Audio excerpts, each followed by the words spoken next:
Hello दोस्तों, कैसे हैं आप सब। हमारी कहानियाँ देखने के लिए हमारे चैनल को सब्सक्राइब कीजिए और हाँ, बेल आइकॉन पर क्लिक करना मत भूलिएगा। रजनी और मृदुला स्ट्रेचर पर नंदिनी को लेकर जा रहे हैं। नंदिनी के पेट से खून निकल रहा है, उसकी आंखें बंद हो रही हैं। नहीं दोस्त, आंख बंद नहीं करना, हम अस्पताल आ गए हैं, सब ठीक हो जाएगा। तुझे कुछ नहीं होगा। पागल, क्यों किया तूने ऐसा?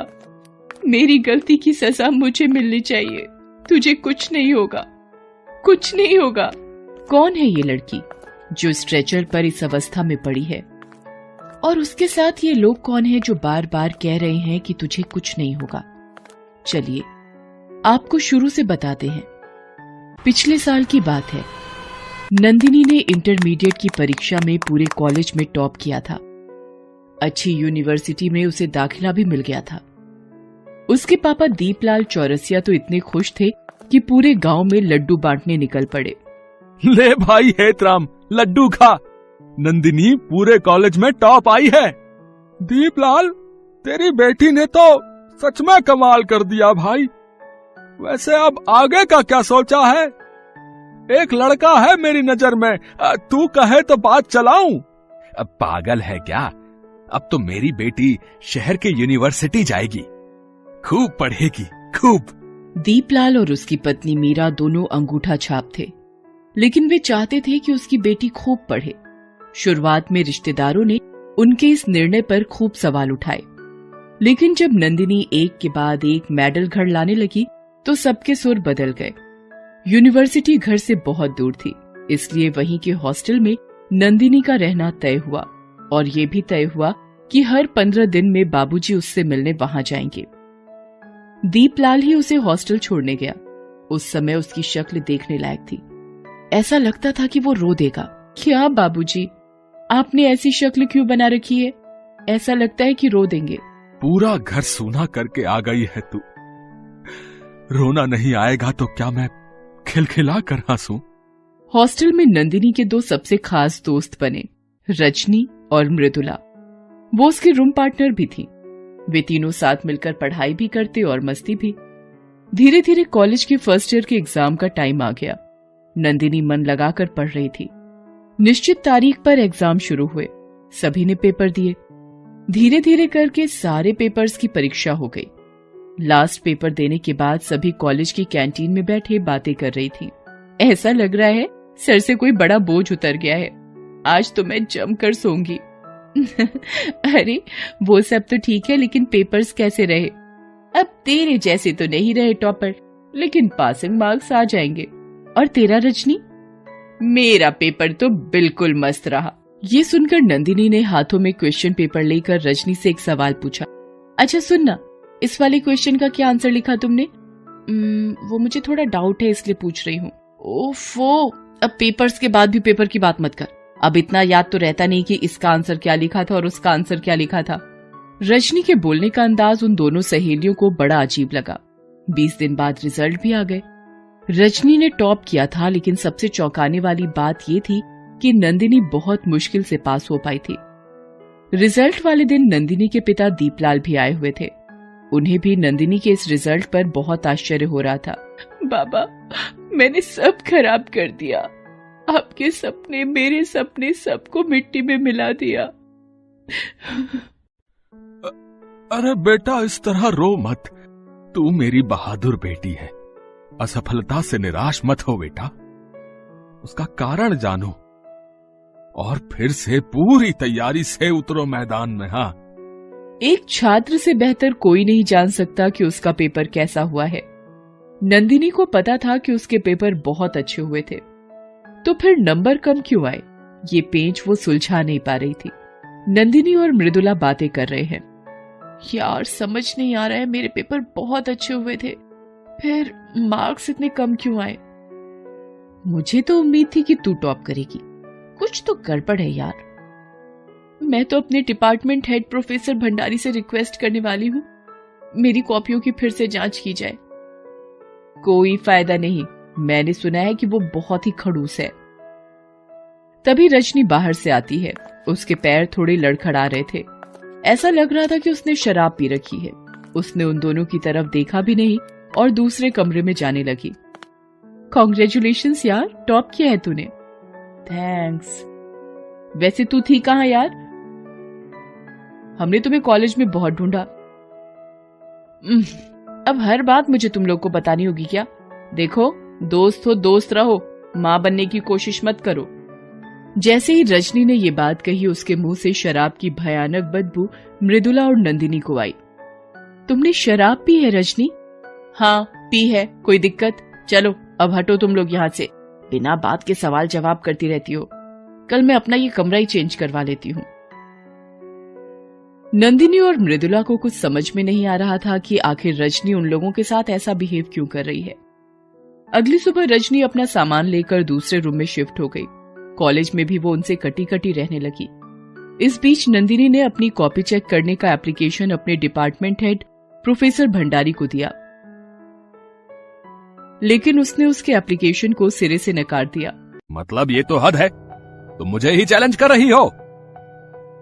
35 साल हो गए मुझे इस कॉलेज में, आज तक किसी ने कोई क्वेश्चन मुझसे नहीं किया। सर मैं आप पर क्वेश्चन नहीं कर रही, बस मुझे खुद पर विश्वास है कि मैं इतना खराब परफॉर्म नहीं कर सकती। बहुत घमंड है तुम्हें अपने आप पर। घमंड नहीं सर, विश्वास। लगता है आपने ठीक से नहीं सुना।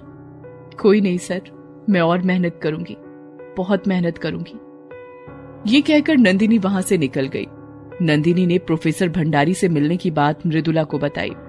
मैंने तो तुझे पहले ही कहा था वो बड़ा खड़ूस है, किसी की बात नहीं सुनता। इस घटना के 1 महीने की बात है। मृदुला और नंदिनी किसी काम से मेन बाजार गए हुए थे। वहां उन्होंने रजनी को प्रोफेसर भंडारी की गाड़ी से उतरते देखा। उसका चेहरा उतरा हुआ था। उन्हें कुछ समझ नहीं आ रहा था कि आखिर ये माजरा क्या है। अगले दिन जब वो रजनी के कमरे के पास से गुजर रहे थे तो उन्हें रजनी के रोने की आवाज सुनाई दी। वे दोनों उसके कमरे में गए। उन दोनों को देखकर रजनी ने रोना बंद कर दिया। तुम दोनों यहाँ क्या करने आई हो? रजनी सच सच बता, तू क्या छिपा रही है? मैं क्या छिपाऊंगी? कुछ नहीं, कुछ भी तो नहीं। हमने एक अच्छा समय साथ बिताया है रजनी। हम आज भी तुम्हें अपनी बेस्ट फ्रेंड मानती हैं और तुम्हें मिस करते हैं।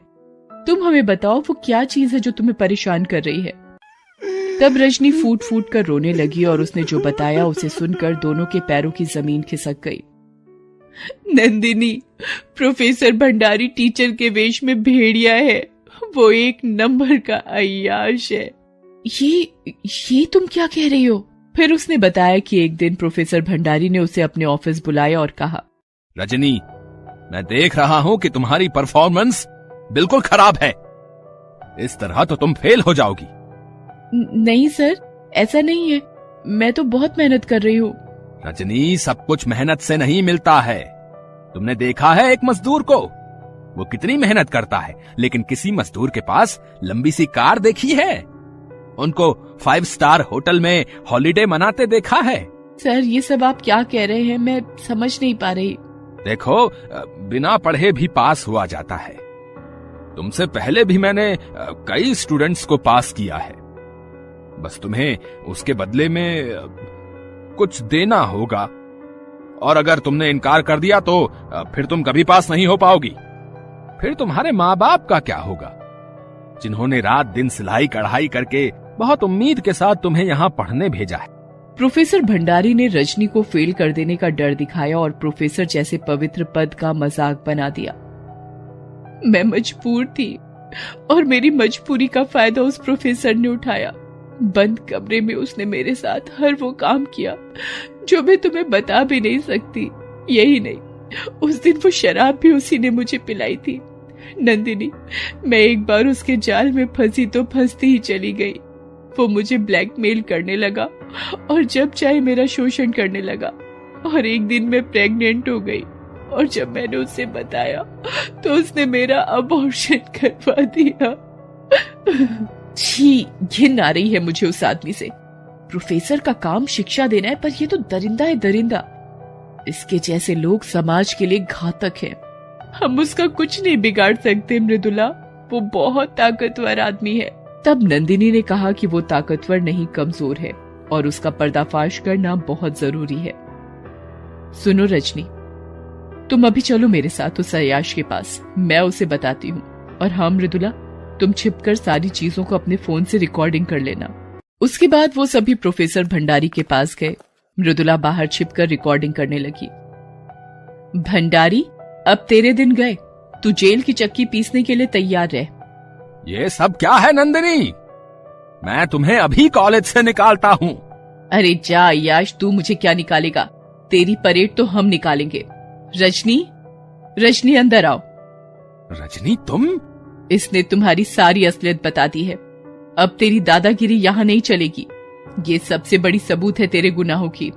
मैं इस सबूत को ही अभी मिटा देता हूँ, रुको। उसके बाद प्रोफेसर ने अपने दराज से पिस्तौल निकाली और रजनी पर गोली चला दी, लेकिन नंदिनी ने उसे धक्का देकर नीचे गिरा दिया और गोली उसको लग गई। ये सारी बातें मृदुला के फोन में रिकॉर्ड हो गई।